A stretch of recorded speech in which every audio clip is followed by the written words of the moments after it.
ദൈവമാതാവിനും തിരുകുമാരനും കോടാനുകോടി നന്ദി പറയുന്നു. എൻ്റെ പേര് കല. കൂടെയുള്ളത് എൻ്റെ ഹസ്ബൻഡ് സജീഷ്, മകൻ ആരവ്. കൃപാസന മാതാവ് ഈശോയിലൂടെ ഞങ്ങൾക്ക് നേടിത്തന്ന അനുഗ്രഹത്തെപ്പറ്റി പറയാനാണ് ഞങ്ങളിവിടെ ആയിരിക്കുന്നത്. ഞങ്ങളുടെ വിവാഹം കഴിഞ്ഞത് 2012 മെയ് മാസത്തിലായിരുന്നു. 12 വർഷമായിട്ടും ഞങ്ങൾക്ക് മക്കളുണ്ടായിരുന്നില്ല. 2019 ഞാൻ ആദ്യമായി പ്രഗ്നൻ്റ് ആവുന്നത്. അത് ട്യൂബൽ പ്രഗ്നൻസി ആയിരുന്നു. അതുവഴി എൻ്റെ റൈറ്റ് ട്യൂബ് റപ്ചർ ആവുകയും ഒരു ഓപ്പറേഷൻ വേണ്ടി വരികയും ചെയ്തു. 2021 രണ്ടാമതും ഞാൻ ഗർഭിണിയായി. അത് ലെഫ്റ്റ് ട്യൂബിലാവുകയായിരുന്നു. ഇത് രണ്ടും സംഭവിക്കുമ്പോൾ ഞാൻ UAE-യിലായിരുന്നു. ഞാൻ രണ്ടാമത്തെ ട്യൂബൽ പ്രഗ്നൻസി ആയപ്പോൾ ഞാൻ കൃപാസന മാതാവിനോട് പ്രാർത്ഥിച്ചു, എനിക്ക് നാട്ടിൽ വരണമെന്നും കൃപാസനത്തിൽ വന്നതിന് ശേഷമേ ഞാൻ ഡോക്ടറുടെ അടുത്ത് പോവുകയുള്ളൂ എന്നും പ്രാർത്ഥിച്ചു. അതിന് ഫലമായി ഞാൻ ടിക്കറ്റ് എടുത്ത് നാട്ടിലേക്ക് വന്നു. ആ സമയത്ത് കൊറോണയായിരുന്നു. ഞാനിവിടെ വരികയും മാതാവിനോട് പ്രാർത്ഥിക്കുകയും ഉപ്പും തേനും വാങ്ങി അത് ഉപയോഗിച്ച ശേഷം കിൻഡർ ഹോസ്പിറ്റൽ ആലപ്പുഴയിലേക്ക് പോവുകയും ചെയ്തു. അവിടെ ചെന്നപ്പോൾ ഡോക്ടർ പറഞ്ഞു, സ്കാൻ ചെയ്ത ശേഷം പറഞ്ഞു, ഇൻറ്റേർണൽ ബ്ലീഡിങ് നന്നായിട്ടുണ്ട്, എന്താണ് ചെയ്യേണ്ടതെന്ന് നോക്കാം, സർജറി വേണ്ടി വരുമോ എന്ന് നോക്കാം എന്ന് പറഞ്ഞ് വേഗം തന്നെ BTHCG ചെക്ക് ചെയ്തപ്പോൾ അതിൻ്റെ കൗണ്ട് കുറഞ്ഞു വരികയായിരുന്നു. അതുകൊണ്ട് ഡോക്ടർ പറഞ്ഞു 1 മന്ത് റെസ്റ്റ് എടുത്താൽ മതി, തനിയെ പോയിക്കോളും, അതിനുശേഷം വന്ന് സ്കാൻ ചെയ്ത് നോക്കാമെന്ന് പറഞ്ഞു. അത് 1 മന്ത് കഴിഞ്ഞപ്പോൾ ഞങ്ങൾ വന്ന് സ്കാൻ ചെയ്തപ്പോൾ അതിൽ ലെഫ്റ്റ് ട്യൂബിൽ ഒരു ഹൈഡ്രോസൾഫനിക്സ് എന്ന് പറഞ്ഞ കണ്ടീഷനായിരുന്നു, ഫ്ലൂയിഡ് നിറഞ്ഞിരിക്കുകയായിരുന്നു. അപ്പോൾ ഡോക്ടർ പറഞ്ഞു, നിങ്ങളിനി നോർമൽ പ്രഗ്നൻസി ഇപ്പോഴൊന്നും ട്രൈ ചെയ്യരുത്, വീണ്ടും അത് ട്യൂബലാകാനുള്ള സാധ്യതയുണ്ട് എന്ന് പറഞ്ഞു.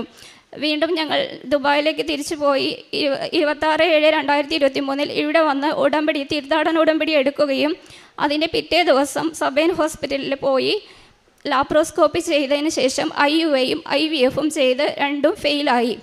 അതിനുശേഷം നവംബർ മാസത്തിൽ ഞാൻ വന്ന് മാതാവിനോട് പറഞ്ഞു, ഇനി ഞാൻ ഒരു ട്രീറ്റ്മെൻറ്റും ചെയ്യില്ല, എനിക്ക് നോർമലായിട്ട് മാതാവ് ഒരു കുഞ്ഞിനെ തരണം, അത് മാർച്ച് 2024 തന്നെ വേണമെന്ന് പറഞ്ഞു. ഇതിനുശേഷം ഞാൻ ദുബായിലോട്ട് തിരിച്ചു പോയി. അവിടെ വെച്ച് ഫെബ്രുവരിയിലായിരുന്നു എനിക്ക് ലാസ്റ്റ് പീരീഡ്സ് ആയത്. ഫെബ്രുവരി 18, 2024. മാർച്ച് 18, 2024 എനിക്ക് പീരീഡ്സിൻ്റെ ലക്ഷണങ്ങൾ കണ്ടു. ചെറിയ സ്പോട്ടിംഗ് ഉണ്ടായി. അപ്പോൾ ഞാൻ മാതാവിനോട് പറഞ്ഞു, ഞാൻ മാതാവിനോട് പ്രാർത്ഥിച്ചതല്ലേ എനിക്ക് നോർമൽ പ്രഗ്നൻസി വേണമെന്ന്. അപ്പോൾ അങ്ങനെ പറഞ്ഞു. അപ്പോൾ അന്ന് തന്നെ എൻ്റെ ബ്ലീഡിങ് സ്റ്റോപ്പ് ആവുകയും പിറ്റേ ദിവസം കാർഡ് വാങ്ങി ചെക്ക് ചെയ്തപ്പോൾ പ്രഗ്നൻ്റ് ആണെന്ന് അറിയുകയും ചെയ്തു. അപ്പോൾ 6 ആഴ്ചയായിരുന്നു. സ്കാനിങ്ങിന് പോകുമ്പോൾ ഞാൻ ഉടമ്പടി തൈലം എല്ലാ ദിവസവും ഞാൻ ഉടമ്പടി എടുത്തതിന് ശേഷം ഉടമ്പടി നേർച്ച വസ്തുക്കളായ ഉപ്പും തേനും തൈലവും ഉപയോഗിക്കാറുണ്ടായിരുന്നു. ഉടമ്പടി തൈലം വയറിൽ പുരട്ടുകയും ഉടമ്പടി പ്രാർത്ഥനകൾക്ക് ശേഷം വെള്ളത്തിൽ കലർത്തി ഉപയോഗിക്കുകയും ചെയ്തിരുന്നു. ഞാനും ഹസ്ബൻഡും ഒരുമിച്ചാണ് ഇതെല്ലാം ചെയ്തു വന്നിരുന്നത്. ഡോക്ടർ സ്കാനിങ്ങിന് പോയപ്പോൾ പറഞ്ഞു, സ്കാനിങ്ങിന് പോകുന്ന സമയത്ത് ഞാൻ പ്രാർത്ഥിച്ചിരുന്നു, എന്തായാലും എൻ്റെ യൂട്രസിലാവണേ ഈ പ്രഗ്നൻസി, ഒരിക്കലും മുൻപത്തെ പോലെ ആവരുതേ എന്ന് പ്രാർത്ഥിച്ചിരുന്നു. സ്കാനിങ്ങിന് പോയപ്പോൾ ഡോക്ടർ പറഞ്ഞു, പ്രഗ്നൻസി യൂട്രസിൽ തന്നെയാണ്, സാക്ക് കാണുന്നുണ്ട്, ഹാർട്ട് ബീറ്റോ കുട്ടിയെയോ കാണുന്നില്ല, ചിലപ്പോൾ അത് 6 വീക്ക് ആയതുകൊണ്ടായിരിക്കും, നെക്സ്റ്റ് ടൈം വരുമ്പോൾ എന്തായാലും 2 ആഴ്ച കഴിഞ്ഞ് വരും, അപ്പോൾ സ്കാൻ ചെയ്ത് നോക്കുമ്പോൾ ബേബിയും കാണണം, ഹാർട്ട് ബീറ്റും ശരിയായി വരണം എന്ന് പറഞ്ഞു. ഞങ്ങൾ പ്രാർത്ഥനയോടെ ഇരുന്നു. 2 ആഴ്ച കഴിഞ്ഞ് ചെന്നപ്പോൾ ബേബിയെയും ഹാർട്ട് ബീറ്റും ഉണ്ടായിരുന്നു. യാതൊരു കുഴപ്പവും ഉണ്ടായിരുന്നില്ല. ഞങ്ങൾ 5-ാം മാസത്തിൽ അവിടെ നിന്ന് നാട്ടിൽ വരികയും നേരെ എയർപോർട്ടിൽ നിന്ന് ഇവിടെ വന്ന് പ്രാർത്ഥിക്കുകയും ചെയ്തു. 35 ആഴ്ചയിൽ സർജറിയിലൂടെ പൂർണ്ണ ആരോഗ്യവാനായ ഒരു കുഞ്ഞിനെ തന്ന് ഈശോയും മാതാവും ഞങ്ങളെ അനുഗ്രഹിച്ചു. ഉടമ്പടി നേർച്ച വസ്തുക്കളായ ഉപ്പും തേനും ഉപയോഗിച്ചത് മൂലം എനിക്ക് ഒരുപാട് നാളായി യൂറിനറി ഇൻഫെക്ഷനും വജൈനൽ ഇൻഫെക്ഷനും ഉണ്ടായിരുന്നു.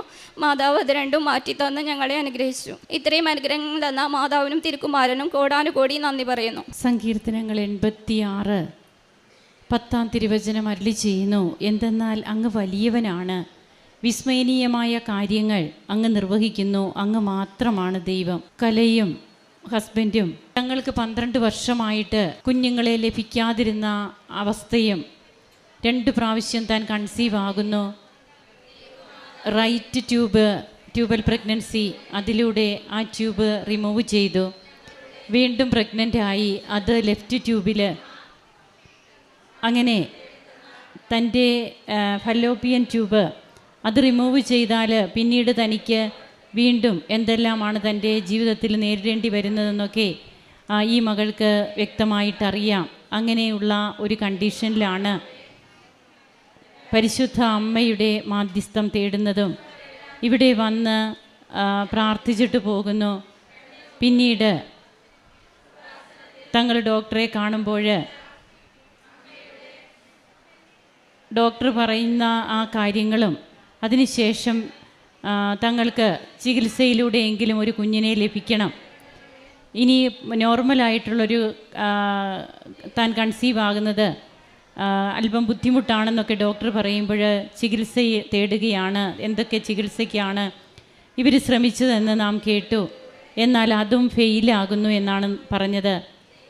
ഉടമ്പടി നേർച്ച വസ്തുക്കൾ പിന്നീട് ഉപയോഗിക്കുന്നു. അങ്ങനെ